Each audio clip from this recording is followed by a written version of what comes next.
This video was brought to you by Skillshare.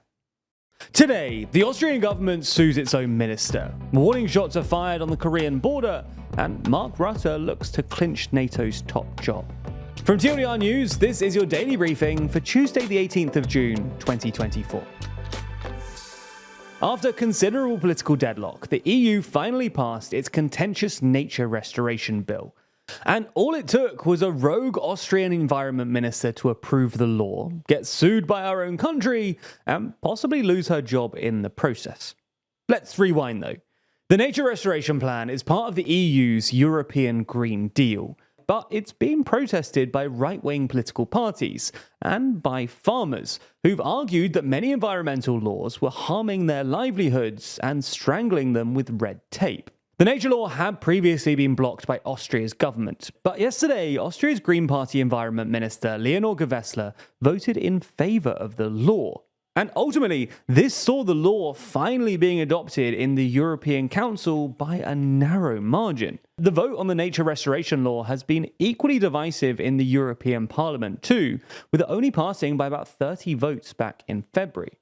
Now, Gewessler's vote led to a direct showdown with her boss, the Austrian Chancellor Karl Nehammer, who's seeking to annul the vote in the European Court of Justice.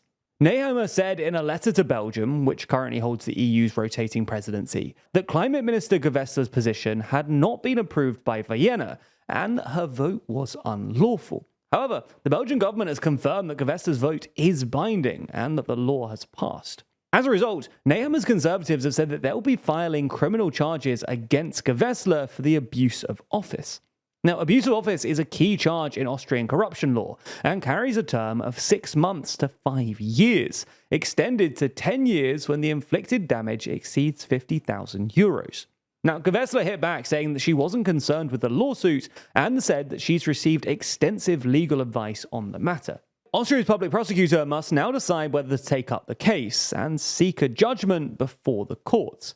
But it's unclear whether Nehammer would get his way anyway, as Austria's Justice Ministry is controlled by the Greens, which governs in coalition with Nehammer's Conservative People's Party.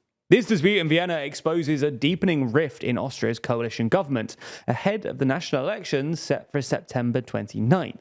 Despite the controversy, Nehammer said that he will not dissolve his governing coalition over the matter, even if it has been strained to the breaking point.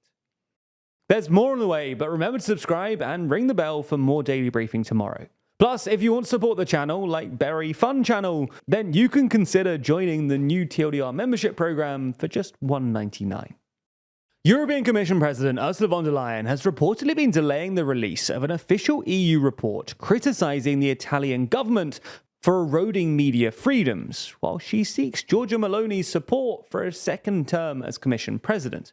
Politico Europe cites 4 EU officials who said that an investigation by the Commission highlights a clampdown on Italy's media freedom since Giorgia Meloni became Prime Minister in 2022. Adding that the rule of law report was anticipated to be approved by July 3rd, but is now being delayed until after a new Commission president is appointed. The European Commission had previously criticised the Italian government on this, with them last year saying that defamation law is being used increasingly to target journalists. However, there is now, quote, visibly a willingness to put the brakes on issues related to Italy and the rule of law, a Commission official told Politico Europe. Von der Leyen, who's seeking another 5-year term at the top job, first needs to be nominated to the job by the heads of EU governments, including Italy's Giorgia Meloni. And after that, she'll need to be approved by the European Parliament, where her fate is uncertain. So the backing of Meloni's ECR group could prove to be pivotal. Next up. For the second time this month, South Korean soldiers have fired warning shots after North Korean troops briefly crossed the border, according to South Korea's military. On Tuesday, this latest incident saw up to 30 North Korean soldiers who'd been engaged in unspecified construction work temporarily cross the military demarcation line, but they retreated following broadcasted warnings and warning shots. A similar incident happened back on June 11th at a different point along the borderline, though South Korea's Joint Chiefs of Staff say that they don't believe the intrusions were intentional.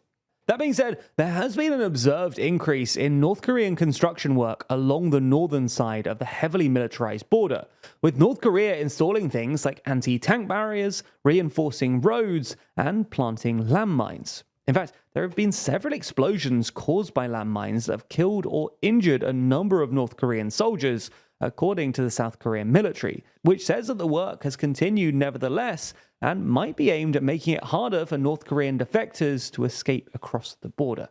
In other news from the Korean Peninsula, Russian President Vladimir Putin is making his first visit to North Korea since the year 2000, saying that the two countries are now actively developing their many-sided partnership. Next, the race to become NATO Secretary General could soon be over.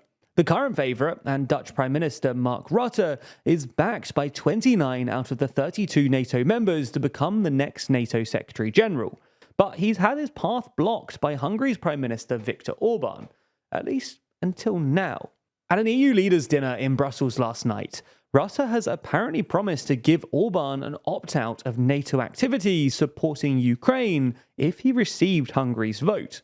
According to a Dutch spokesperson, the two had a good open conversation and both agreed to focus on the future. However, these two leaders haven't had such a great working relationship in the past.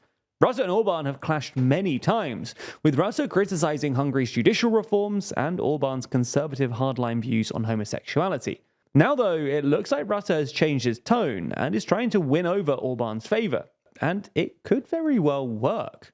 Orban has long argued against sending military aid to Ukraine, and this month has said that his government will look at how the country can become a non-participating member when it comes to Ukraine. But despite Orban's backing, the race to become the next Secretary General is not over just yet. In addition to Hungary, Slovakia and Romania, whose President Klaus Johannes has campaigned for the NATO job in the past, have yet to publicly back him.